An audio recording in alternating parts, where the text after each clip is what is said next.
Lots of insects have become models or allies for scientists.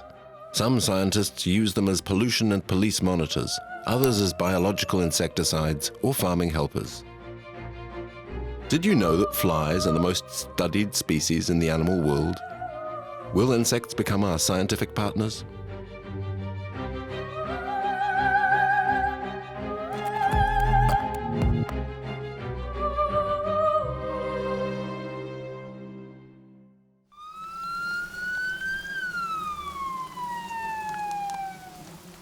This man is a police forensic expert. He's the father of criminal entomology. He uses maggots or flies to date the death of victims and determine the circumstances surrounding murders. His diagnosis contributes key elements to investigations.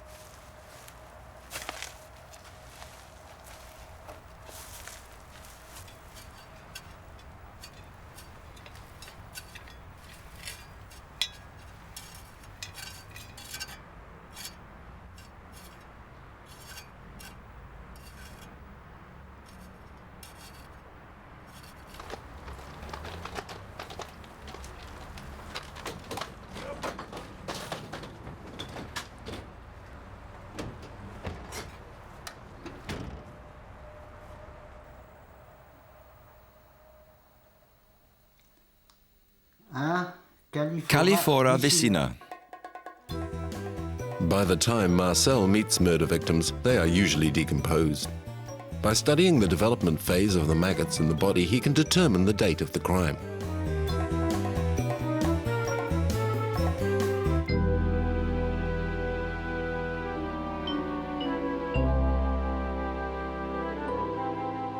Marcel helped solve many of the crimes which shook Belgium over the last few years, particularly child abuse cases, as the maggots found in the children's nappies made it possible to determine for how long they had been neglected. The way in which fly larvae develop in bodies also makes it possible to determine cause of death by overdoses of cocaine and heroin.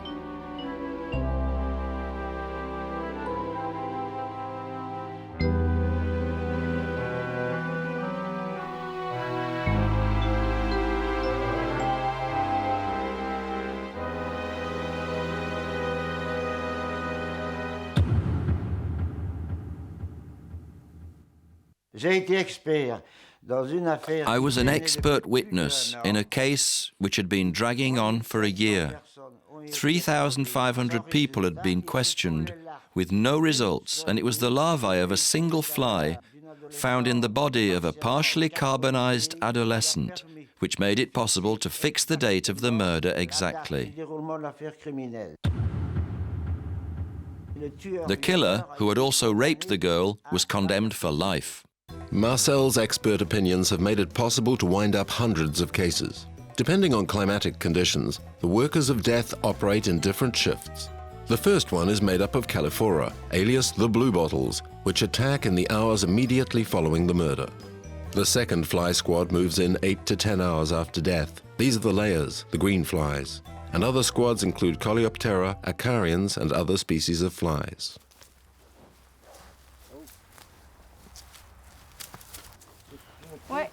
Okay. These are fly traps. Hunting with wet umbrellas, Marcel and his wife have built up a huge collection.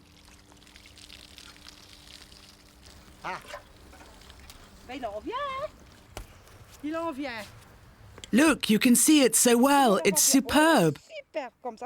Just look at its wings. Can you see, Marcel?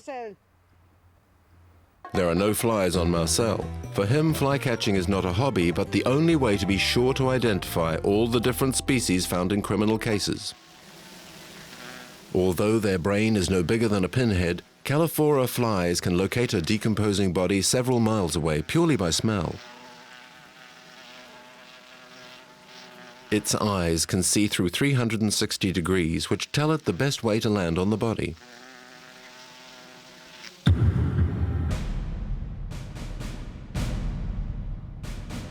Philippe is a forensic doctor working in Kosovo to find evidence about genocide for the International Tribunal in The Hague. Marcel's area of expertise is therefore vital. Marcel, these are the first flies which got to the bodies. Yes, those are the blue bottles which are the first to arrive on bodies lying out in the open. In the open?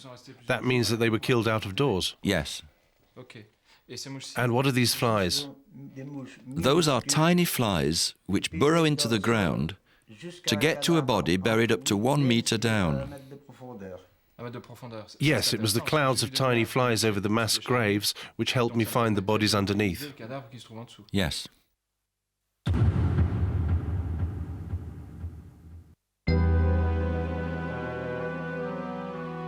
Walls may have ears, but bodies have transmitters.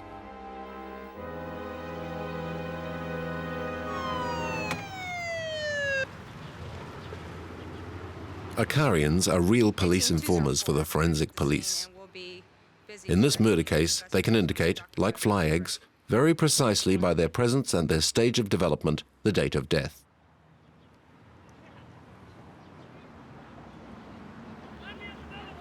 They provide evidence while waiting for a full autopsy.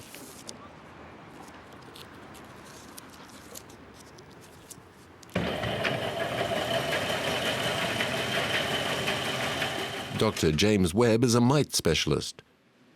Working as undertakers, mites can turn corpses into mummies before mold starts to decompose them.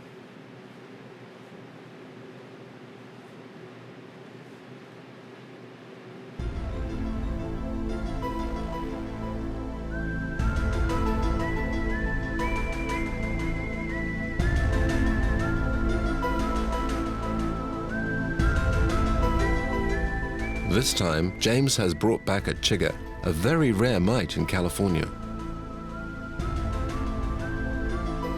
The chigger, this monster, loves places where the skin is thin, the buttocks and zones tightened by underclothing, like the breasts and the crotch.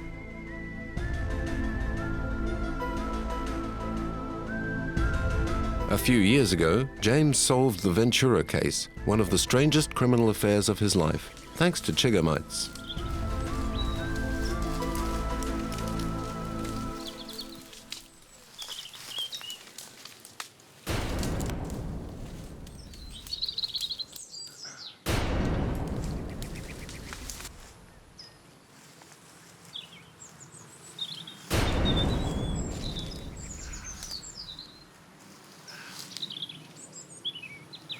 It was a 1 in a billion chance that the suspect raped and killed this young lady in an area of high chigger infestation.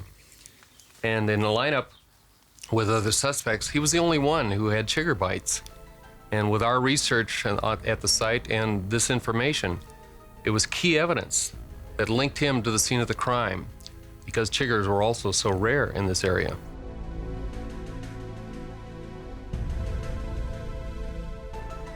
Because of the weightiness of our information, I was advised to hire a bodyguard, and I also bought a weapon.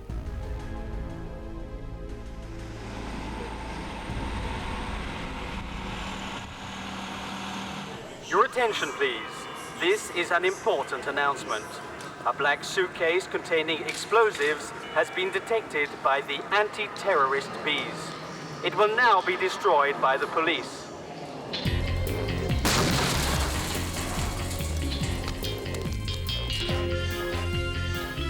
This fiction is soon to become reality.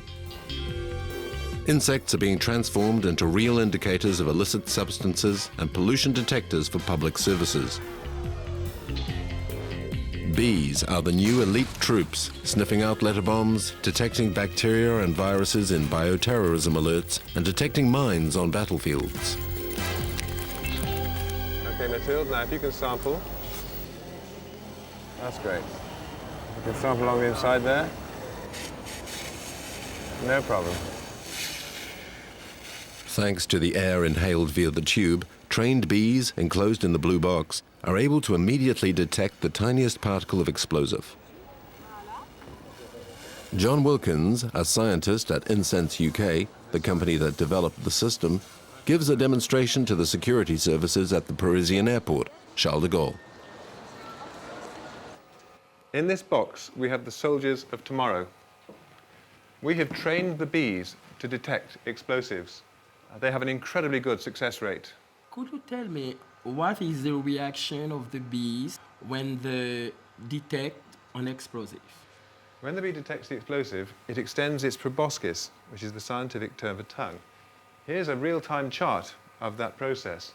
When you see the extension, that's a hit. And if you see a hit like this, that means you must search the bag. Is there a risk that the passenger could be stung by the bees? No, absolutely not. The bees are safely harnessed within the bee sensor unit.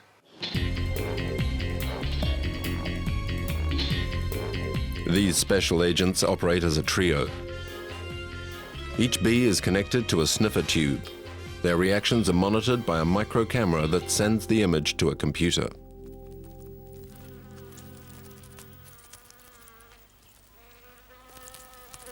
The bees memorize a large number of different smells at very weak levels of concentration.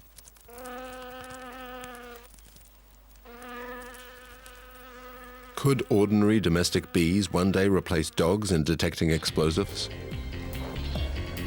Perhaps not, but the cost of their training is very low compared to their four-legged colleagues, and a single beehive could represent tens of thousands of winged security agents. Dr. Minha Famdeleg is the French woman who instigated this research. She also trains bees to stick their tongues out to identify pollutants. As with dogs, the method consists of associating a smell with a reward, like sugared water.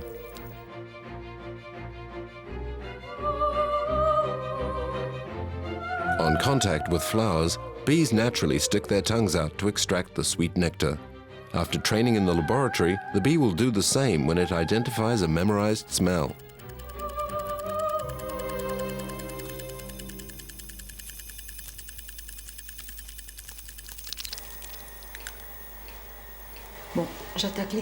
Right, I'm starting test number 2, still with pollutant A.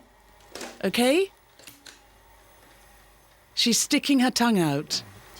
But Minha has found a much simpler method than training by using the numerous beehives belonging to beekeepers for biodetection. Every one of these hives can become a detector of pollution. And in this way, we'll have created a grid covering all of France and then extending to Europe and the world. What's really interesting with bees is that they represent a sampling method that's much cheaper than chemical methods. There, that's perfect. Between the motorway and the forest, I think we should be at an intermediate level as far as pollution goes. There's an average of 50 vehicles per minute during rush hour. Bees are genuine pollution indicators. While gathering pollen and pollinating, minute samples of dust, water and air from a very wide area are collected in the down of their bodies, providing information on the presence of any pollution agents.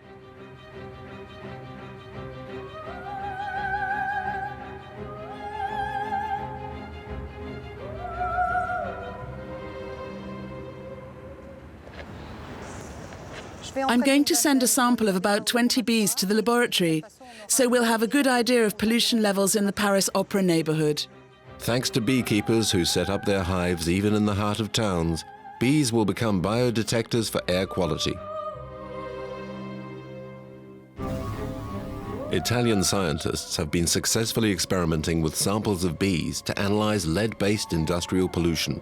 Following the Chernobyl nuclear accident, it was also found that bees and the pollen collected on their bodies were very good indicators of radioactivity.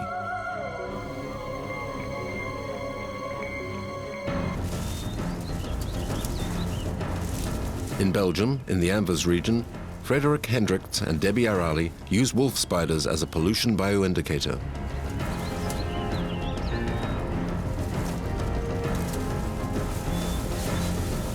These researchers believe that the spider is even capable of adapting to strong heavy metal pollution.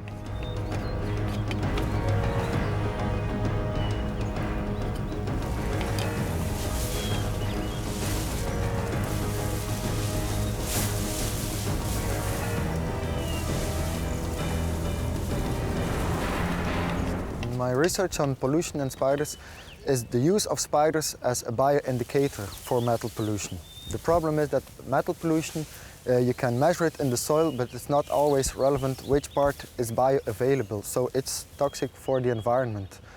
And that's why we use spiders, because spiders are able to accumulate metals in their body, and this gives an estimate of at least a small part of the ecosystem which is contaminated with heavy metals.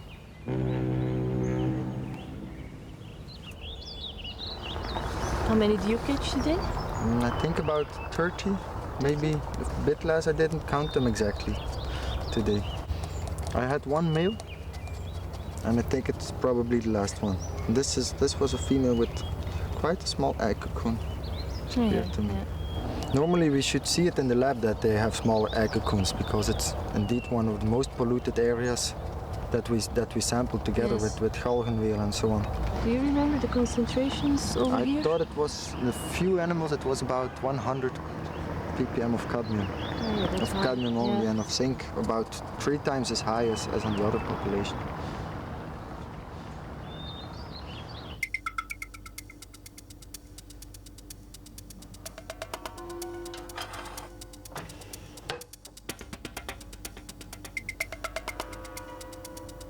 $18.3. Yes, indeed.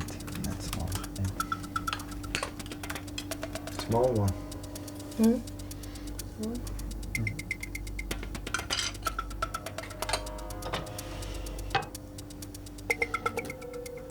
The research of Frederick, it showed us that there's clear differences between polluted and non-polluted areas in the size of the females and the female eggs. So we were wondering if it also would lead to evolutionary changes between populations. Will pollution provoke an evolutionary change in this species of spider to make it better adapted? Will the genetic mutations vary as a result? This is what our 2 researchers are close to proving. The eggs which are in the cocoon are of much larger size compared to eggs produced by spiders from a reference population. And what's more, we breed those 2 populations in the laboratory and crossed them, and then we saw that the big eggs are genetically based. So it appears that there is a genetic adaptation going on in the spiders living in those polluted tidal marshes. To better demonstrate the adaptation of these spiders to the pollutants surrounding them, Debbie uses a simple test. She identifies a non-polluted male that she puts in competition with a polluted male in front of a female taken from the contaminated banks of the Scheldt River. The hypothesis in this experiment was that the female would choose a male from her own population. So in a polluted area, the female would choose a male from a polluted area as well, while a male from a non-polluted area would be chosen preferably by a female from a non-polluted area.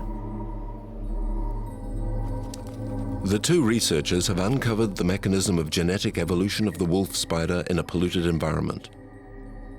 Initially, to increase its resistance, its DNA is modified, giving rise to mutant subspecies. Then the individuals of these subspecies reproduce between themselves. Thus, they transmit their mutant genes to their offspring, who will be better equipped for survival. While insects are good indicators of soil pollution, they can also be excellent depolluting agents. This was the case in Australia, where an insect became a national hero in the fight against cowflap pollution. It all started 2 centuries ago, when cattle were imported to Australia for the very first time. With time and the build-up of cowflaps, fly larvae had ideal conditions for proliferation, and an invasion began.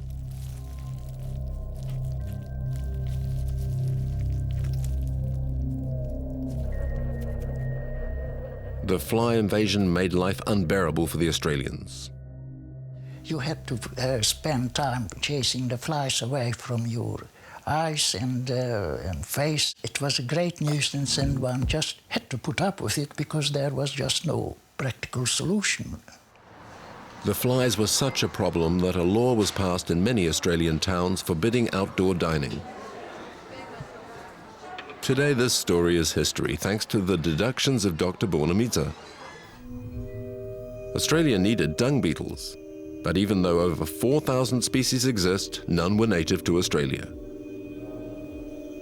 Dung beetles feed almost entirely on their little floral friends, but they are highly specialized and each one is adapted to feed on a particular kind of poop. So Dr. Bornemisza had to find just the right dung beetles for Australia. I traveled the world to select the right species climatically suitable for Australian conditions. In Africa, he finally found the dung beetles who were perfectly designed to eat Australian cowpats.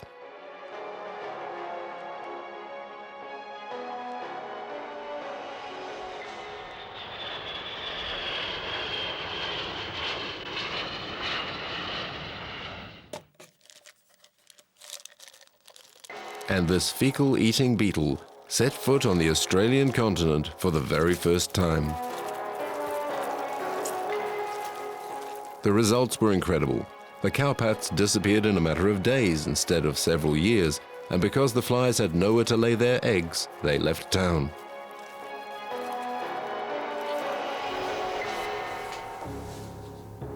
Operation Dung Beetle was a success, and Dr. Bornemisza was honored at the highest level for his work.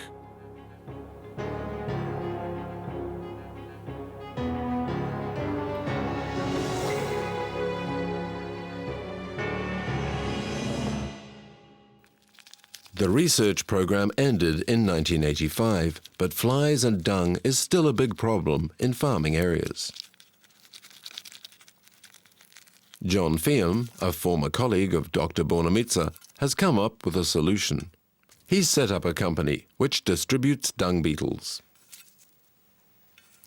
The farmers are very keen to get the beetles. I can only supply about one order in 6. Dung beetles have adapted so well to Australia that they have become an important part of its ecological balance. We need every helping hand that nature can provide to create a sustainable system in the farmlands of Australia. The cattle are only removing about 60% of the protein from the grass they eat. The other 40% of protein gets dropped on the ground, and that's what dung beetles live on.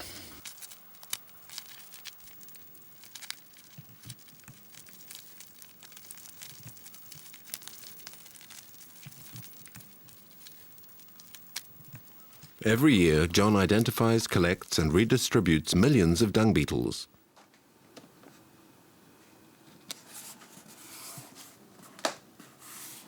A 1,000 beetles that are sent out to a farm would eventually build up into tens of millions of beetles. We have the species here. They're often only sitting in little pockets around the country. I know where the species are, and when they become abundant enough, I'll be able to harvest them and then distribute them to areas where they are climatically suitable.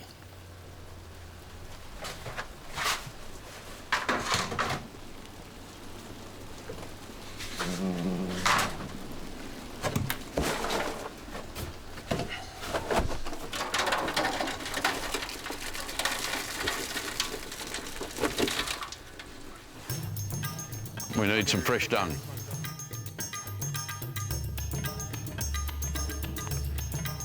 How long have they been in this paddock? Only today. There you go. Come here, fellas. Beautiful. So these... Just flick them off your fingers. Put the lid back on, we don't lose too many. Gone right underneath. Oh, they'd be very pleased to get into that good quality dung. As far as I know, I'm the only person in the world distributing dung beetles.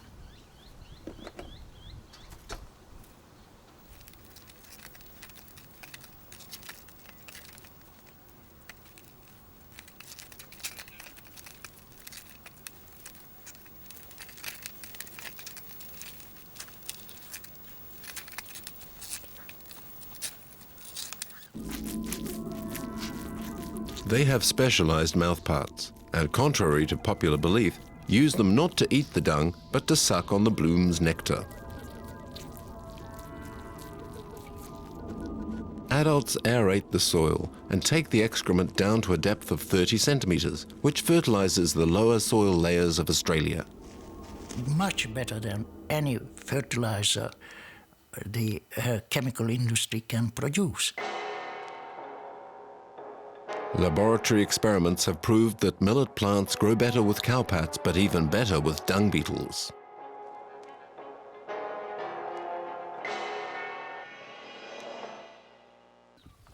In Africa as well, farmers employ insects, termites, not just to clean the soil, but also as recyclers and laborers. Is that him? Yes, that's him. Okay. That's our farmer who uses the termites. I'm thrilled. It's the first time I'm meeting a farmer who uses termites. Usually farmers here hate them.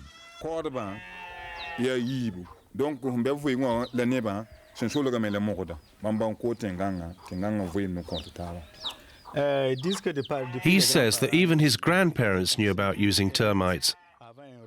They used to say that men till the topsoil and the termites till the subsoil. They're complementary. When the earth dries out, but there is water 5 meters down, the termites bring up a little moisture.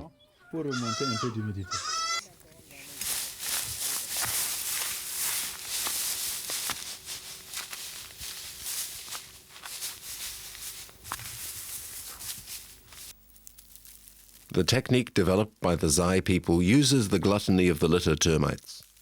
They are attracted by laying straw on ground as hard as concrete. To get to it, the termites tunnel up from their nests, leaving small galleries. When the rains finally come, the water trickles down the holes to irrigate the earth.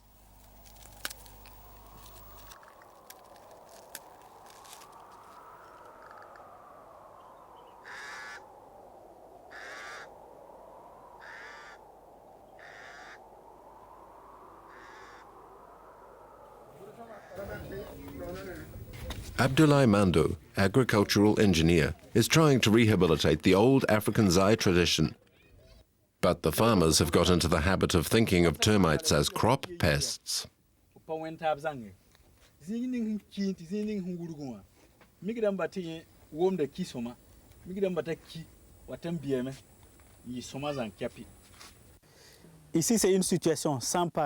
Here we don't have straw, so we have no termites. Here we have straw, so we have termites. You can see the result for yourself. Verdant vegetation. In China, spiders are taken on to clean the rice paddies of all their parasites. Some of them, wolf spiders, even wait in ambush for their prey, which they take by surprise by overturning them. They are excellent hunters, hence their name. Professor Hangma Yen tries to increase awareness among the farmers about using spiders rather than systematically calling upon insecticides. Even though the method may appear rudimentary, the United States and France have also begun to recruit spiders as natural pesticides to protect their vines.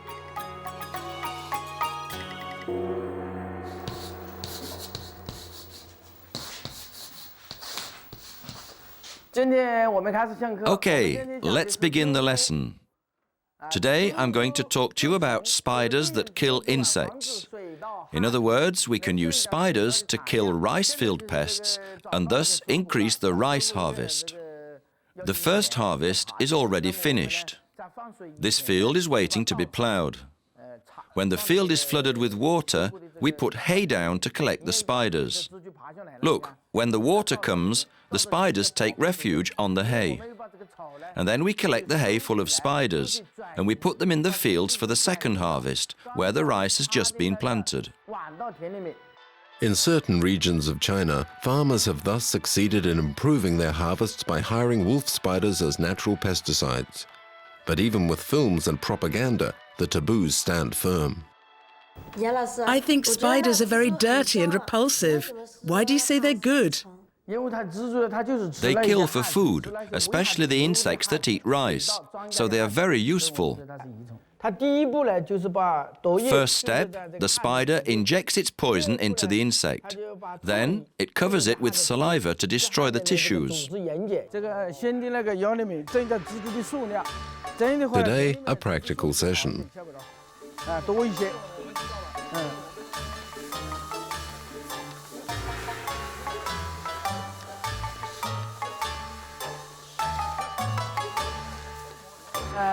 We're going to learn how to put hay in the field for transferring the spiders. Do like me.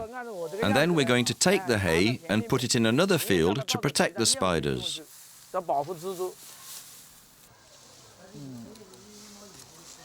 Professor Hang Mai Yen has calculated that cultivated land contains no fewer than 1 million spiders of all sizes per hectare.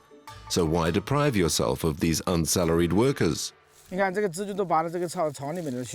the spiders are climbing onto the hay. This proves that this method is very effective.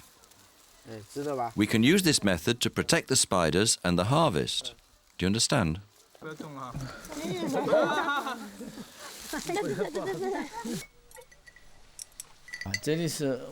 the 1960s and 70s, our country began to use many pesticides to exterminate insect parasites. The insects strengthened their resistance, and pollution increased with the doses of pesticide. We know that spiders can combat these parasites without harming the plants. In addition, the spiders are plentiful and varied, so we must use them.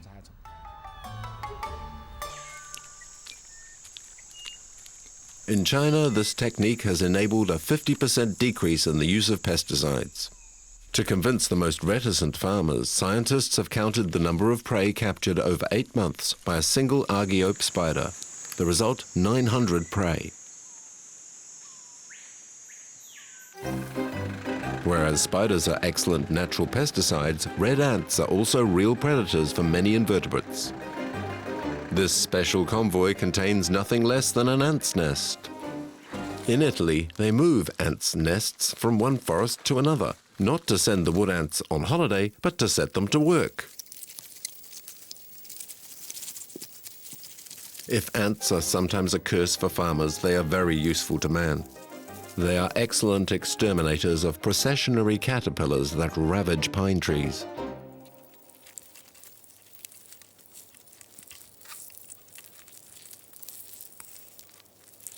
Processionary caterpillars devour large quantities of pine needles, but fortunately the ant lies in wait for them.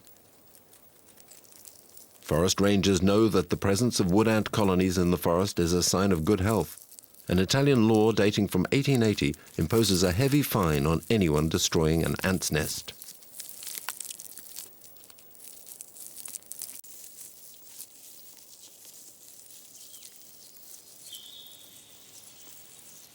Certo che ormai fa caldo, eh? Guarda lì, quanti nidi.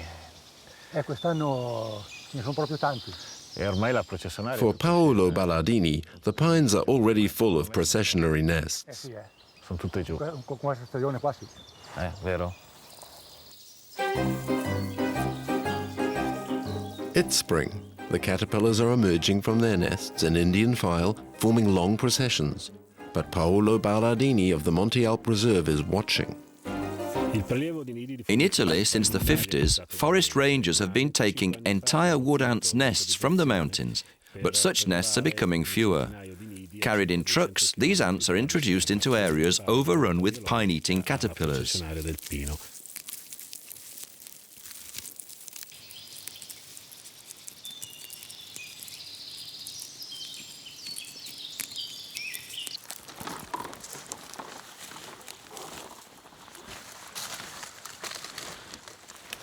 At the end of the summer, Paolo collects the butterfly traps to check whether the caterpillars have completed the metamorphosis in spite of the ants. 2, 3, 4. That's normal. Direi nella normalità. Guarda le levature di processionaria, sono già aperte, le piccole larve hanno già fatto I primi danni. Paolo notes that certain butterflies have already managed to lay their eggs in the pine needles, but fortunately the only worker around is an ant, already busy filling her larder with fresh eggs.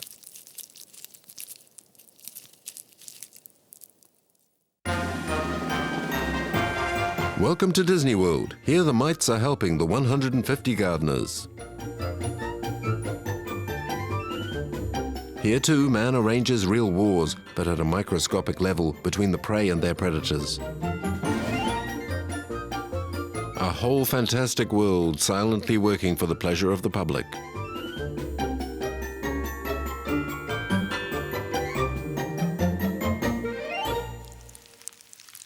Attacks by tetranocides cause major damage to crops. Their offensives are catastrophic as they move around in armies. Their objective, to suck the sap from the plants. But even tetranocides have enemies, the phytocilus. Phytocilus are predators gardeners put on the flowers, ready to feast on their prey. Some even attack giants like mosquitoes and flies.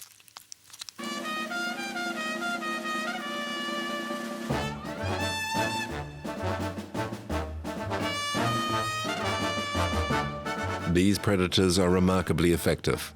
Their saliva paralyzes the prey and kills it, even if it is not always eaten. To immobilize a large prey, they often gang up. Most of the time, the prey is emptied alive.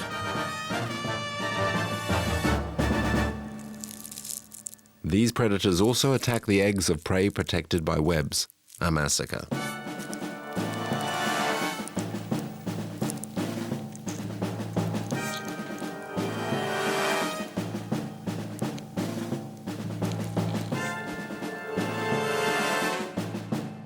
This predator, another species, is trapped in a web. But once released, it empties its prey in a few moments.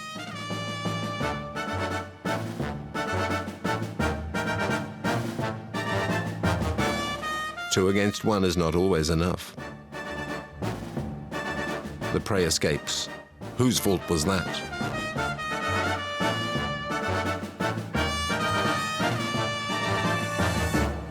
When we see webbing on a plant, that means we do have a high infestation of mites, but still we don't like to get out there and use pesticides, mainly for the safety of our guests and the children. We all know how children are. They like to get into the plants, they like to taste them, they like to play in them. For that reason, and that reason only, we don't use pesticides. We go through our predaceous mite program. That's releasing beneficial mites to handle the problem. The predator-prey ratio must be 1 to 5. To check it is an obstacle course. Disney World, they employ over 50,000 people. But us in pest management, we employ over 1 million predaceous mites a year that work night and day to eat the harmful mites. Thus, we have reduced our use of harsh pesticides by over 75%, which is an astounding figure. To save Minnie's leaves from mites, Mike works gently.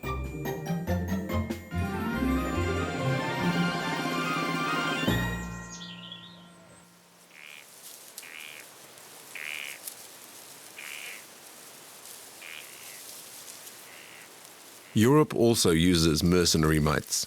England launched the first attacks on predators in 1874. Today in France, approximately 50,000 predators per hectare are released on many agricultural and vegetable species. Cucumbers, zucchini, strawberry plants, fruit trees and vines are protected by mite helpers.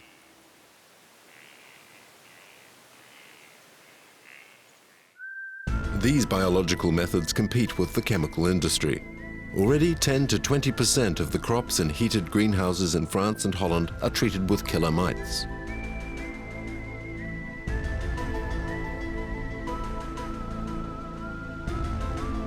Our new domestic pets will be massively used in farming in tomorrow's world.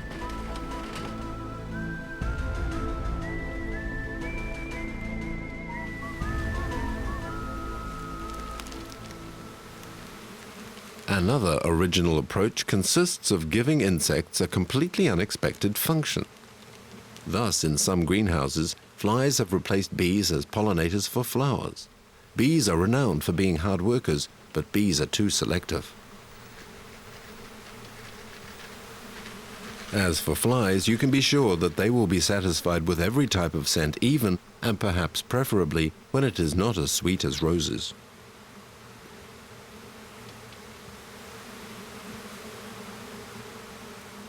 Will pollen-carrying flies put bees out of work?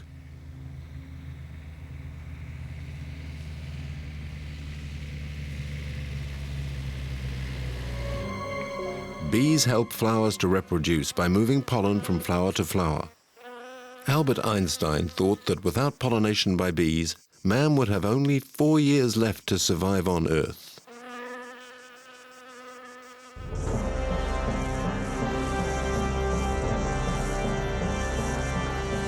For some German scientists, Mars should be pollinated. Future space missions will last 2 to 3 years, and it is impossible to transport enough food to plan the conquest of space and permanent settlement of numerous human colonies without producing food locally. One solution would be to create giant opaque greenhouses in which pollination could well be feasible. NASA favors the idea of using pollinating robots, more reliable for the moment. They have already successfully tested the impact of microgravity on bees, and pollination appears to be possible. Perhaps one day there will be tomato and poppy fields growing on Mars.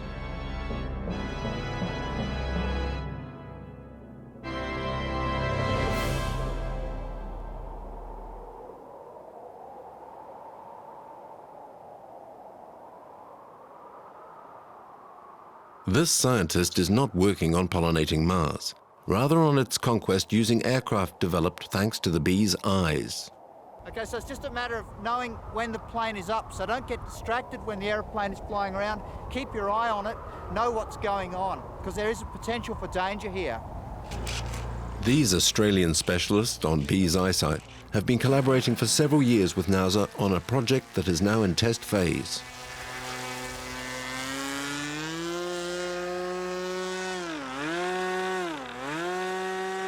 Where is it now? Where it is now. Okay, I'll hand over now. Okay, that's basically autonomous, right, Dean? Yeah, it is. 100 kilometres an hour.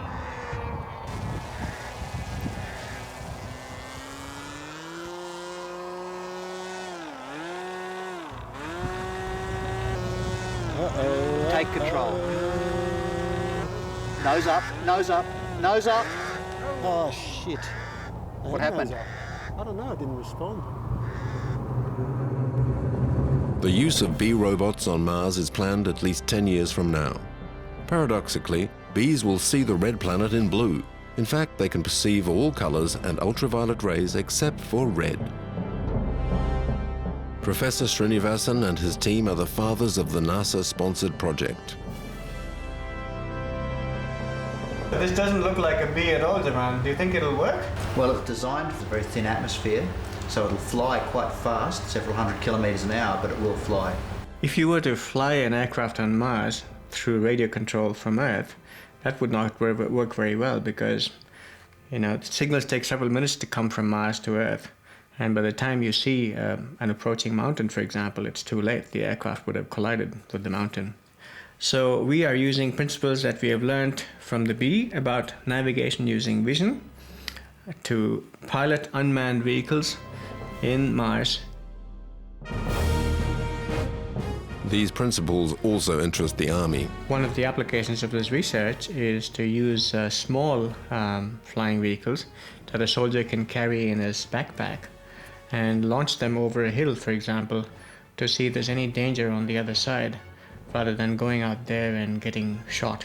So these vehicles will help extend the eyes and ears of a soldier in the battlefield. Although the 5,000 facets in their eyes give bees a good perception of shapes and colors with a 360-degree range, this is not the feature that Professor Srinivasan is working on. Unlike our own eyes, bees' eyes work individually. In this condition, both walls are moving in the same direction at the same speed, so bees will fly roughly down the middle of the tunnel.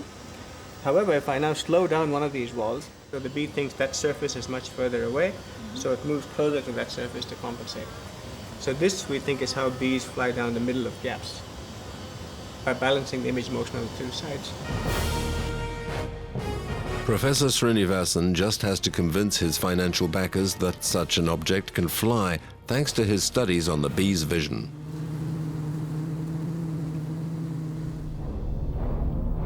While the incredible capacity of bees' eyes to be able to correct their flight path during flight has been studied, that of flies also has been the subject of many studies.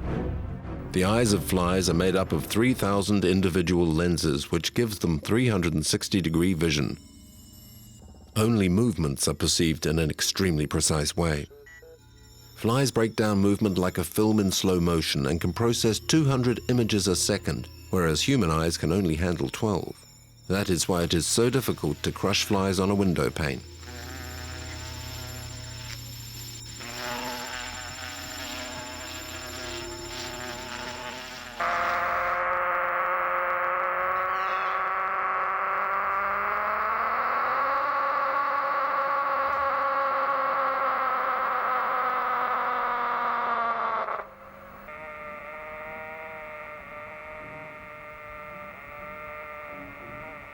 For 25 years, this man has been spying on flies' eyes. His obsession is to understand how they operate so he can copy the system with electronic circuits.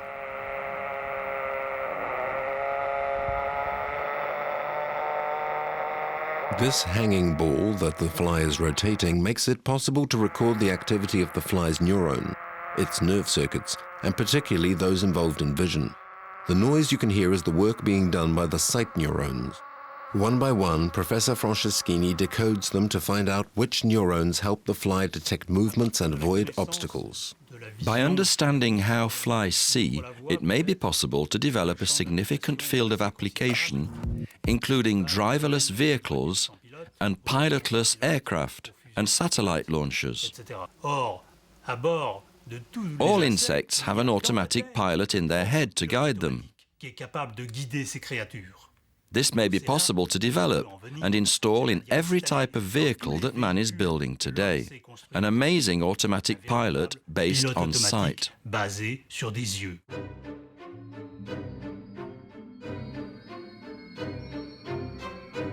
Professor Franceschini's robot can move very quickly in this huge maze of obstacles without hitting anything. Most mobile robots designed recently do not use eyes but sonar ears. That is why they cannot move fast.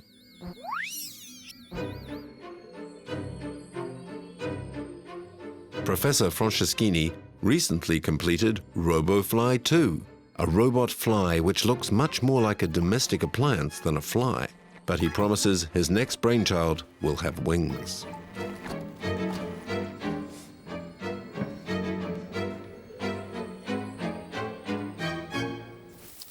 Laurent Keller is also trying to copy the talents of insects to build robots, but this time is interested in the collective intelligence of ants. This could be good. You see, there he's pushing the stone hard. Just like here, there are two of them pushing like rock ants. That's standard engineering. One robot breaks down, but the others carry on working. Yes. Even house cleaners could be made redundant by robots with insect brains.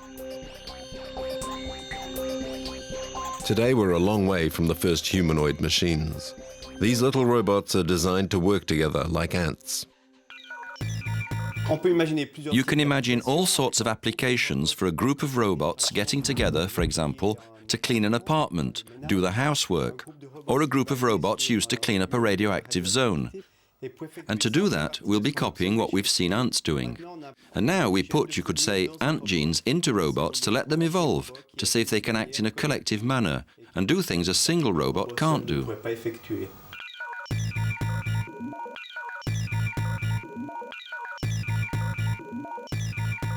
What's missing from industrial robots that copy humans is the independence of ant decision-making. Ants, even with their very primitive nervous system, can do several jobs without a boss. In less than 50 years, minuscule robot insects will invade our universe and work like ants do.